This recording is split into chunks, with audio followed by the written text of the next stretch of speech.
តាអ្នកទាំងអស់គ្នាជឿលើការបំផន់ភ្នែកដែរឬទេនេះជាសាច់រឿងមួយដែលខ្ញុំបានអំពីប្អូនស្រីម្នាក់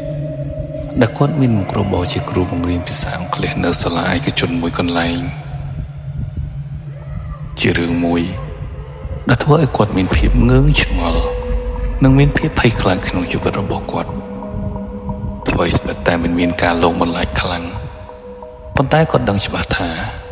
រឿងដែលគាត់ជួបមិនមែនជារឿងប្រក្រតីនោះទេជារឿងរាល់ថ្ងៃចាប់ពីថ្ងៃច័ន្ទដល់ថ្ងៃសុក្រគាត់តែងតែងើបពីព្រលឹមដើម្បីទៅធ្វើការនិងសម្រាកនៅថ្ងៃសៅរ៍និងថ្ងៃអាទិត្យ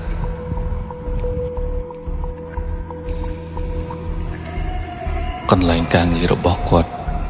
គឺជាកន្លែងដែលមានភាពចំណាស់និងមានសាលារៀនបើកជាច្រើនមកហើយប៉ុន្តែ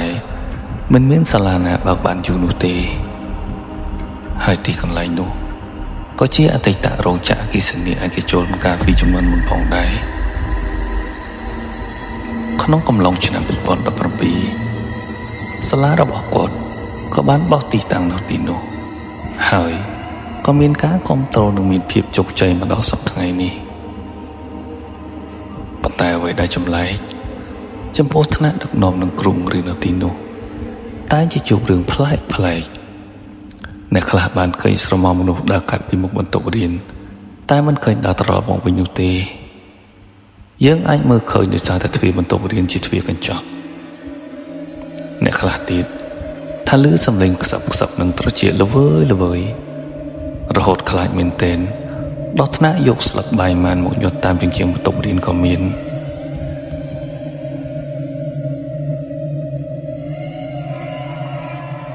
ចំពោះគាត់ផ្ទាល់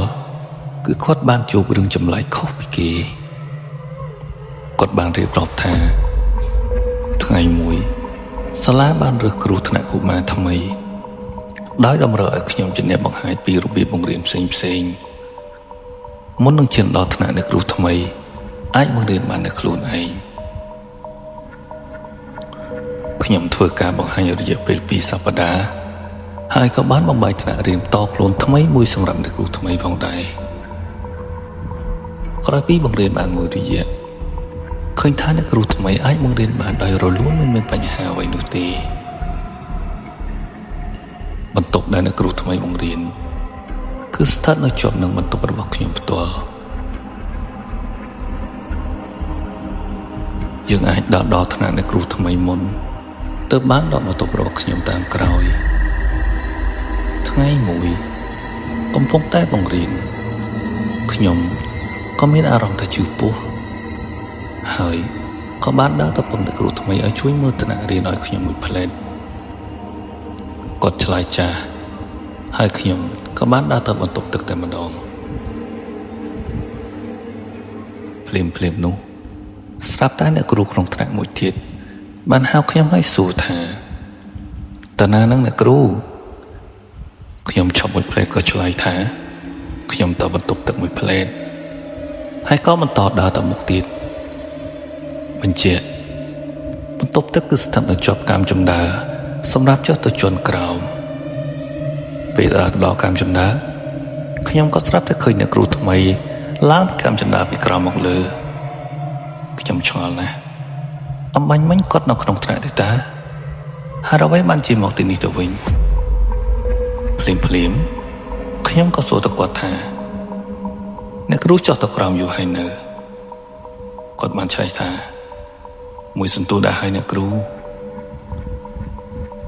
ខ្ញុំស្រឡាំងកាំងតែក៏មិនបានគិតអ្វីច្រើននោះទេព្រោះកំពុងតែជឿពោះផងក៏មិនបានសួរនាំអ្វីច្រើនហើយក៏ផ្ដាច់ការសន្ទនាត្រឹមនោះ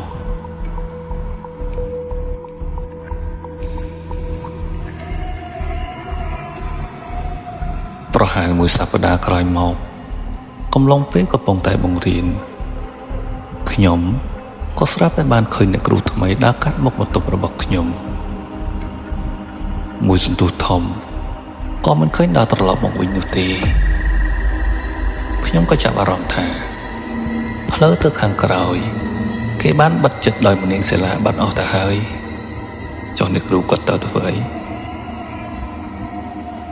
ខ្ញុំក៏បោកទ្វារបន្ទប់ហើយអត់មើលទៅក្រោយតែមិនបានឃើញអ្នកណានោះទេភ្លាម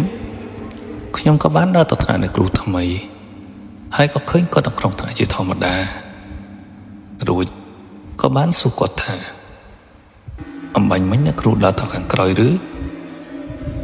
ចម្លើយដែលទទួលបានធ្វើឲ្យខ្ញុំភ្ញាក់ផ្អើលយ៉ាងខ្លាំងគឺ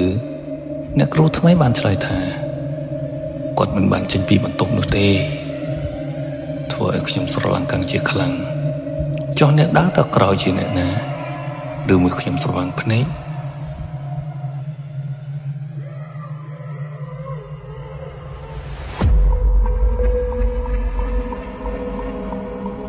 ខ្ញុំ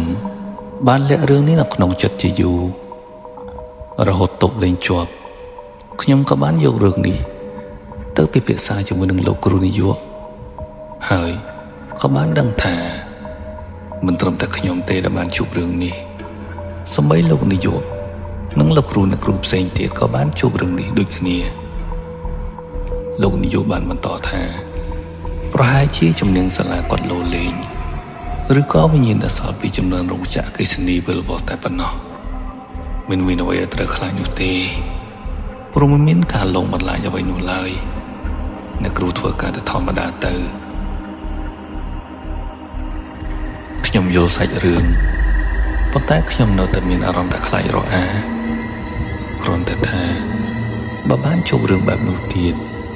ក៏ធ្វើមិនដឹងមិនឮហើយក្រោយមកទៀតលោកនាយកក៏បាននិមន្តព្រះសង្ឃមកសូត្រមន្តលើករាសីជារៀងរាល់ឆ្នាំផងដែរទោះបីជាយ៉ាងណានៅតែមានលោកគ្រូអ្នកគ្រូជួបរឿងបែបនេះជាញឹកញយប៉ុន្តែវាជារឿងដែលសម្បត្តិទៅហើយសាលានៅតែបន្តដំណើរការងាររលូនធម្មតានិងរីកចម្រើនទៅមុខជាលំដាប់ផងដែរតើអ្នកទាំងអស់គ្នាគិតយ៉ាងណាចំពោះរឿងនេះអរគុណសម្រាប់ការតាមដានសម្ដាប់តាំងពីដើមរហូតដល់ចប់